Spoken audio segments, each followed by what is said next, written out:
ৰাতিপুৱাৰ পৰা এতিয়া গধূলি হ'ব হ'ল, কিন্তু চব্জি এটা আজি যোগাৰ কৰিব পৰা নহ'ল। ভাতকেইটাকে বনাই থওঁ, ল'ৰাটোও আহি স্কুলৰ পৰা এতিয়া আহি পাবহি। মা মই স্কুলৰ পৰা আহিলোঁ আৰু ভৰি হাতো ধুলোঁ। তুমি কি কৰি আছা মা? মই এই চাহ একাপ বনাই খাই আছোঁ। তুমি ভৰি হাতকেইটা ধুই আহিলানে? আহিলোঁ মা। ৰ'বা, ভাতকেইটা বনাই থৈ দিয়াই আছে, কিন্তু চব্জি এটাহে একো নাই। বাৰীখনত কিবা চব্জি আছে নি চাওঁগৈ ব'লা দুইটাই আমি। ক'ত আছে মা?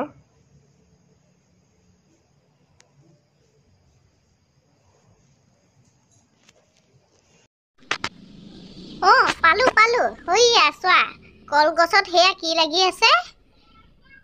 এজোপাচোন বৰ ধুনীয়া কলগছত কলৰ কলডিলটা লাগি আছে।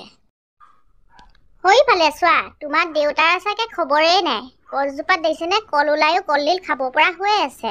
ব'লা আজি তেন্তে এইটোকে লৈ যাওঁ। আৰু শুনা, এয়া হৈছে কলডিল। ইয়াক কোৱা হয় ইংলিছত বানানা ফ্লাৱাৰ, আৰু অসমীয়াত আমি সকলোৱে কলডিল বুলি কওঁ। এইটোনে মা? ইয়াকে কয়। আৰু এয়া চোৱা, দেখিছানে গোটেই কলৰ ফুল কেনেকে ওলাই আছে। ইয়াৰ পৰা কলগছজোপাৰ পৰা যেতিয়া কলখিনি ওলাই শেষ হয়, লাষ্ট মুহূৰ্তত আমি এই কলডিলটো কাটি সকলোৱে খাই পেলাওঁ। কিয়নো এই কলডিলৰ পৰা আইৰণ বহুত পোৱা যায়, সেইটো কাৰণে আমি সকলোৱে কলডিল খাব লাগে। ব'লা মা, তেনেহ'লে আজি এই কলডিলৰ ভাজিকে বনাই খাওঁগে। ঠিক আছে শুনটো, ব'লা। আৰু তোমাৰ দেউতাও এতিয়া কামৰ পৰা আহি পাবৰ হ'লহি।